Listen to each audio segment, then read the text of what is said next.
Hello my dear students, how are you. I hope आप सभी अच्छे होंगे। तो मेरे प्यारे बच्चों, आपके लिए एक नई वीडियो के साथ हम फिर हाजिर हैं। बच्चों, आज की वीडियो कुछ स्पेशल है। इसमें हम आपके लिए एक खुशखबरी भी देने वाले हैं। तो जैसे आप जानते हो, ये डायरेक्ट इनडायरेक्ट का हम पोर्शन कवर कर रहे हैं, जिसमें हम एसर्टिव, जो आपका डायरेक्ट इनडायरेक्ट का जो एसर्टिव पोर्शन है ना, हम उसे लेकर चल रहे हैं। और उसकी वीडियो कौन सी है बच्चों? ये 8वीं वीडियो है, यानी पार्ट 8। इसको तो हम डिस्कस करेंगे ही कि रूल नंबर 8 क्या है एसर्टिव सेंटेंस का। एक चीज और है इसमें, आपके साथ जुड़ने के लिए हमने क्या शुरुआत की है, गूगल मीट पे हम लाइव आपके साथ आएंगे एवरी संडे। तो आपको जो डिस्कस करना है, आपकी जो क्वेरी अगर वीडियो के लिए कोई रह जाती है या कोई डाउट रह जाता है, तो आप फेस टू फेस हमारे साथ कन्वर्जेशन कर सकते हैं, बातचीत कर सकते हैं। तो ये क्यों किया गया है, यानी ये आप समझिए, हम बहुत दिन से महसूस कर रहे थे कि आपके साथ जो जुड़ाव है वो उतना हमें देखने को नहीं मिल पा रहा है। कुछ बच्चे वीडियो देख लेते हैं लेकिन कमेंट नहीं कर पाते हैं, तो हमें पता ही नहीं लगता है कि बच्चे वीडियो देख रहे हैं, उन्हें कैसा महसूस हो रहा है, क्या उनकी क्वेरी है या उनका क्या सजेशन है, तो वो हम समझ नहीं पाते हैं। तो एवरी संडे आपको क्या करना है, गूगल मीट का आपको एक लिंक दिया जाएगा, उसके थ्रू ज्वाइन करनी है मीटिंग, और जो भी आपका सजेशन है, क्वेरीज हैं, वो आप डायरेक्ट हमसे पूछ सकते हैं। तो एवरी संडे करीब जो हम मीटिंग का टाइम है हमारा, वो है करीब 10 बजे का। तो मेरे प्यारे बच्चों, मैं आपको बता दूं कि उसमें आपको ज्वाइन होना है। ज्वाइन होने के बाद मीटिंग लेनी है, और मैं और जो मेरे स्टाफ के और भी टीचर हैं उस मीटिंग में होंगे। सभी सब्जेक्टों के लगभग होंगे। तो आप कुछ भी, उसमें आपको कोई क्वेश्चन पूछना है तो आप कुछ भी डिस्कस वहां कर सकते हैं। और एक चीज कि आपको वो लिंक मिलेगा कैसे, तो बच्चों मैंने कई वीडियो में पहले भी डाला है, हमारा एक व्हाट्सएप ग्रुप है सुपरफास्ट कोचिंग सेंटर नाम से, उसका लिंक हम डिस्क्रिप्शन में दे देंगे। उस लिंक पे जाके सबसे पहले आपको उस ग्रुप में ज्वाइन होना है। जब आप उस ग्रुप के अंदर रहोगे तो हम जैसे ही कोई मीटिंग करेंगे या जो भी हमारी कोई भी अपडेट होगी, हम ग्रुप में डाल देंगे। तो आपको टाइम टू टाइम अपडेट मिलती रहेगी। और आपको पता ही है, एवरी संडे 10 बजे मीटिंग होनी है, किस पर? गूगल मीट पर। तो चलिए अपनी वीडियो पे चलते हैं और शुरू करते हैं। देखना मेरे प्यारे बच्चों, डायरेक्ट इनडायरेक्ट के अंदर आपके रूल कौन से चल रहे हैं बच्चों? एसर्टिव के। और एसर्टिव में आपको पता ही है कि कंजक्शन क्या होता है बच्चों? दैट। देखिए आज क्या है, आज है आपका रूल नंबर 8, जिस पे हम डिस्कस करने वाले हैं। ये क्या है? निकटता सूचक शब्दों का दूरी सूचक शब्दों में परिवर्तन। तो कुछ शब्द क्या होते हैं बच्चों? निकटता सूचक होते हैं, और उनको क्या कर देना है? दूरी सूचक शब्दों में क्या कर देना है? परिवर्तन। ऐसा करने की जरूरत क्यों होती है बच्चों? देखिए, जब डायरेक्ट कोई बात की जाती है तो उस टाइम पे क्या होता है, स्पीकर जो वक्ता होता है वो सामने होता है। लेकिन अगर कोई थर्ड पर्सन उसकी बात को कह रहा है तो हो सकता है वो उस टाइम पे वहां ना हो, यानी कहने वाला उस बात को उस जगह पर ना हो। तो फिर क्या करेंगे? तो वो तो हमसे क्या हो गया? निकट तो रहा नहीं, क्या हो गया? फिर दूर हो गया ना। तो जो निकटता सूचक शब्द हैं उनको क्या कर देंगे? दूरी सूचक शब्दों में चेंज करना होगा। कौन से होते हैं शब्द? देखना बच्चों, आपका होता है जैसे डायरेक्ट में दिस का यूज होता है, और इनडायरेक्ट बनाते टाइम क्या कर देना है आपको? दिस का दैट में चेंज कर देना है। दीज का किस में कर देना बच्चों? दोज में। हेयर का किस में कर देना है बच्चों? देयर। और नाउ और जस्ट का क्या कर देना है? देन। एगो का क्या करना है बच्चों? बिफोर। टुडे का दैट डे। Tonight. ध्यान देना एक बात का, जहां भी टू लग के आ जाए कुछ भी, जैसे टुडे, टू नाइट, इस टू को क्या कर देना? दैट का यूज कर लेना है। तो क्या आ जाएगा बच्चों? देखना, दैट नाइट। टुमारो, देखना टुमारो आने वाला कल होता है, तो क्या बोलते हैं उसको इनडायरेक्ट बनाते टाइम? The next day. दस आपका सो। यस्टरडे का क्या होता है बच्चों? The previous day. Important, very important, याद रखना है इसे। लास्ट ईयर, जिसके पहले अगर लास्ट आ जाए, वो लास्ट ईयर हो या लास्ट डे हो या लास्ट नाइट हो, जहां लास्ट आ गया उसकी जगह पे क्या लिखेंगे बच्चों? The previous. और जो भी ईयर या डे जो भी दे रखा है वो उसके साथ में लगा देंगे। तो लास्ट को क्या कर देना है, द प्रीवियस, क्योंकि लास्ट का मतलब भी होता है पिछला। नेक्स्ट का मतलब होता है अगला। नेक्स्ट डे का क्या कर देंगे बच्चों, देखना, द फॉलोइंग डे। तो नेक्स्ट को किस में चेंज कर देना है, फॉलोइंग में, द फॉलोइंग, और डे आपका आ ही जाएगा डे। तो नेक्स्ट डे मतलब the following day. Come here का क्या करना है बच्चों, गो देयर। कम हियर का क्या करना है, गो देयर। और देखना बच्चों लास्ट आपका, ये ज्यादा पूछा तो नहीं जाता है लेकिन फिर भी मैं आपको डिस्कस कर रहा हूं कि बाई चांस आ जाए तो आपको क्या करना है। परसों होता है ना, द डे आफ्टर टुमारो, यानी परसों, आने वाला कल। तो उसका क्या करना है बताइए, कल के बाद आता है ना वो दिन, तो परसों, तो इसलिए कितना टाइम होता है इसमें, इन 2 डेज टाइम। तो उसको क्या लिखेंगे बच्चों, इन 2 डेज टाइम। और एक चीज का और ध्यान रखना है बच्चों, ये जो है आपका कम हेयर या गो देयर जो है आपका, हेयर का देयर करते टाइम और कम का गो करते टाइम, अगर सेंटेंस का मीन यानी अर्थ चेंज नहीं हो रहा है तो आप चेंज करोगे, अगर मीन्स चेंज हो गया तो आप उसको चेंज नहीं करोगे। किसके लिए है, कम हेयर का गो देयर, क्योंकि ये बिल्कुल विपरीत होते हैं ना, उल्टे होते हैं। तो अगर बिल्कुल सेंटेंस में मतलब ही अगर चेंज हो गया तो कम हेयर को आप कम हेयर ही रहने दोगे, गो देयर नहीं करोगे। बाकी सबको आपको क्या करने हैं, अगर आपके डायरेक्ट में ये आ जाए सब, तो आपको इनडायरेक्ट बनाते टाइम इसमें सब में चेंज कर देना है। अब ले लेते हैं कुछ एग्जांपल्स आपके। देखिए बच्चों, you said to me I shall go today. तो मेरे प्यारे बच्चों देखना, आपको पता ही बनाते हैं, यू सेड टू को किस में चेंज करते हैं आप बताइए, टोल्ड में, यू टोल्ड मी। और आपका जो एसर्टिव का कंजक्शन है वो क्या होता है, that, you told me that. I देखना बच्चों, आई है आपका फर्स्ट पर्सन का प्रोनाउन, और किसके अनुसार चेंज होता है ये, रिपोर्टिंग वर्ब के सब्जेक्ट के अकॉर्डिंग। तो देखिए आई का क्या कर देना है आपको, यू। क्यों कर देना है यू, देखना बच्चों, क्योंकि हमारा रिपोर्टिंग वर्ब का सब्जेक्ट यू है, तो इसके अकॉर्डिंग क्या आ जाएगा, यू।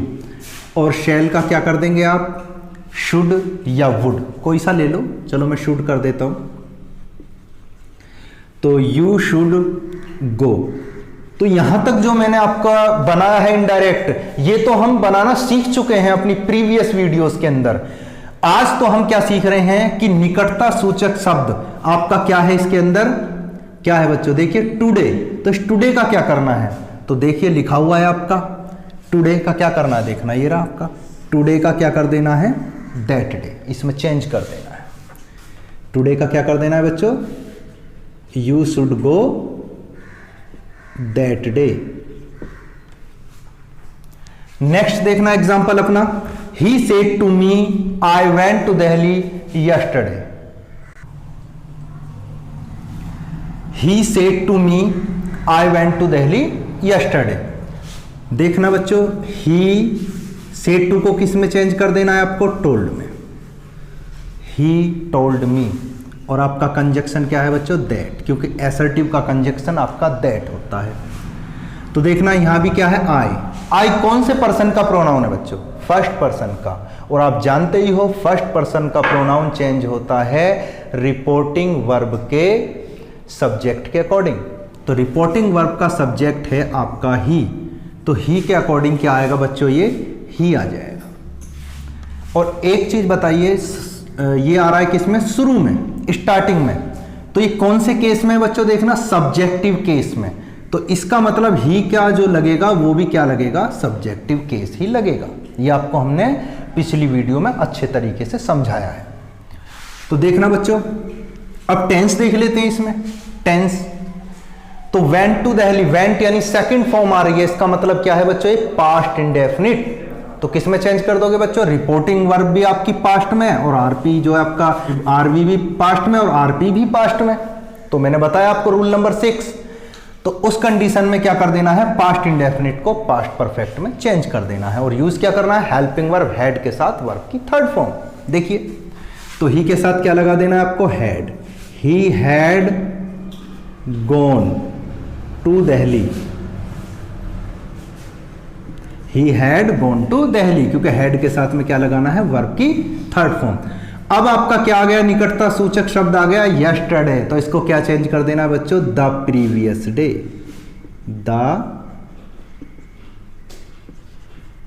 प्रीवियस डे, और आपका आ गया फुल स्टॉप। नेक्स्ट एग्जांपल देखिए, the students may go home now said the principal. देखना बच्चों, सबसे ज्यादा प्रॉब्लम आती है बच्चों को इस टाइप के सेंटेंस का इनडायरेक्ट बनाते टाइम। देखना यहां क्या कर दिया, जो आपकी आरपी थी रिपोर्टेड पार्ट, वो कहां दे दी, वो शुरू में दे दी, और जो शुरू में आता था रिपोर्टिंग वर्ब, वो क्या दे दी बच्चों, सेड द प्रिंसिपल, लास्ट में दे दी। यानी इसको क्या कर दिया, उल्टा कर दिया। लेकिन उसने उल्टा कर दिया तो इसमें कोई घबराने वाली बात नहीं है, इसे बनाना भी बिल्कुल इतना ही आसान है जैसा आपने इनको बनाते हो। जैसे दो एग्जाम्पल बनाए ऐसे ये भी बन जाएगा।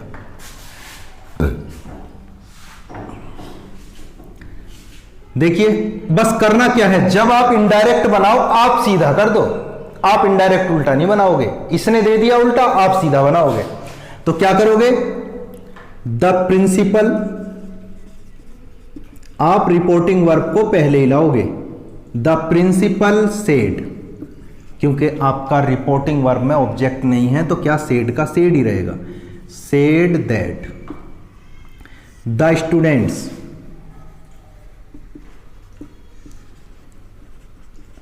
स्टूडेंट्स मे का क्या कर देना बच्चों, देखना अगर रिपोर्टिंग वर्ब पास्ट में है तो आरपी यानी रिपोर्टेड पार्ट का टेंस आपको चेंज करना होता है, और मे को किस में कर देना है, माइट में चेंज कर देना है। तो the students might go home,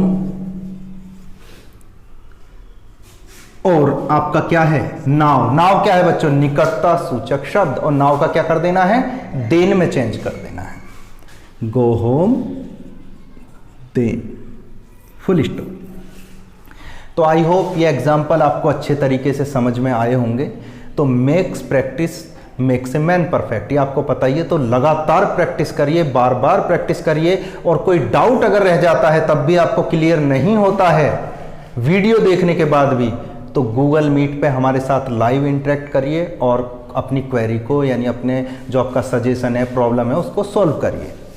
देखिए इसी वीडियो के अंदर हम कवर कर लेते हैं आपका रोल नंबर 9। रोल नंबर 9 इसी वीडियो के अंदर कवर क्यों कर रहे हैं बच्चों, क्योंकि ये इसी पे ही डिपेंड है, इसके जैसा ही है। रूल नंबर 9 क्या है, ये रूल नंबर 8 का क्या है, अपवाद है, कि ऐसी क्या कंडीशंस हैं जब हम निकटता सूचक शब्दों को आने के बाद भी चेंज नहीं करेंगे। देखना बच्चों, देखना आपका डायरेक्ट स्पीच में, देखना बच्चों क्या है कंडीशन, डायरेक्ट स्पीच में आपका आ गया दिस, हेयर और नाउ। दिस, हेयर और नाउ। दिस क्या करता है, ये किसी वस्तु को बताता है। हेयर क्या करता है, ये किसी स्थान को बताता है। और नाउ क्या है, नाउ जो वर्ड है आपका ये बताता है समय को। तो ये वर्ड आ जाए आपके किसी डायरेक्ट वाले सेंटेंस में, इनडायरेक्ट बनाते टाइम इनको चेंज नहीं करेंगे। क्या कंडीशन है चेंज ना करने की, देखना बच्चों, किसी ऐसी वस्तु, क्योंकि ये तो वस्तु को दिखाएगा ना, वस्तु, और आपका हेयर किसको दिखाएगा, स्थान को, और नाउ किसको, समय को। तो किसी ऐसी वस्तु, स्थान या समय की ओर संकेत करते हो ये शब्द, ये वर्ड, जो बोलते समय जो आपका वक्ता है यानी आपका जो स्पीकर है बिल्कुल उसके सामने रखी हो वो चीज, तब क्या करेंगे बच्चों, इन शब्दों में कोई परिवर्तन नहीं करते। एग्जाम्पल समझिए, मैं उसकी और आसान पहचान भी आपको बताऊंगा। एग्जाम्पल देखना, Rahul said this is my bike. तो बच्चों देखना, राहुल कह रहा है कि ये मेरी बाइक है। तो इस टाइम पे बाइक बिल्कुल उसके सामने है, यानी राहुल के बिल्कुल सामने है, दूर नहीं है, इसलिए इस दिस का हम चेंज नहीं करेंगे। और एक और आसान पहचान बता दूं आपको, बिल्कुल आसान, ध्यान देना बच्चों, अगर हमारे सामने कोई चीज है ना तो हम उस वर्ड को शुरू में लेकर आएंगे। अगर हम बाद में लेकर आ रहे हैं इसका मतलब वो हमारे सामने नहीं है।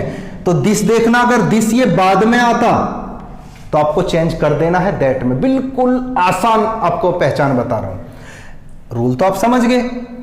कि अगर स्पीकर के सामने कोई वस्तु रखी है या स्थान है या कोई समय है तो आपको चेंज नहीं करना। लेकिन हम जब इनडायरेक्ट बनाएंगे तो सबसे बड़ा कंफ्यूजन यही रहेगा कि ये वक्ता के सामने है या नहीं है। तो उसकी सबसे बड़ी पहचान यही है कि अगर ये वर्ड शुरू में आ जाए तो चेंज मत करो, अब बाद में आ जाए तो चेंज कर दो। So simple. देखिए चेंज करते हैं इसे। Rahul said that. देखिए तो दिस का क्या रहने देना बच्चों, दिस का दिस ही रहने देना है। क्यों? क्योंकि ये राहुल कह रहा है बाइक उसके बिल्कुल सामने खड़ी है कि दिस इज माई बाइक, उसी पे इशारा करके, उसी को ही कह के बिल्कुल इशारा करके बोल रहा है कि ये मेरी बाइक है। तो दिस के साथ क्या लगेगा बच्चों, वॉज आता है ना, क्योंकि रिपोर्टिंग वर्ब पास्ट में होने के बाद आरपी आपकी किस में है, प्रेजेंट में। तो इसका क्या कर देंगे बच्चों, वॉज कर देंगे। तो दिस वॉज माई। माई क्या है, प्रोनाउन और फर्स्ट पर्सन का प्रोनाउन है। किसके अनुसार चेंज होगा, रिपोर्टिंग वर्ब के सब्जेक्ट के अनुसार, यानी राहुल के अकॉर्डिंग। और एक चीज देखना बच्चों, माई इस टाइम पे किस में है, पजेसिव केस में। तो राहुल के लिए आता ही, और ही का पजेसिव केस क्या होता है वो यूज करना है, वो होता है आपका हिज। तो क्या कर देंगे, हिज बाइक। देखना मेरे प्यारे बच्चों, Rahul said that this was his bike. आपका ये कंप्लीट हो गया। नेक्स्ट एग्जांपल देखिए, she said here is my mobile.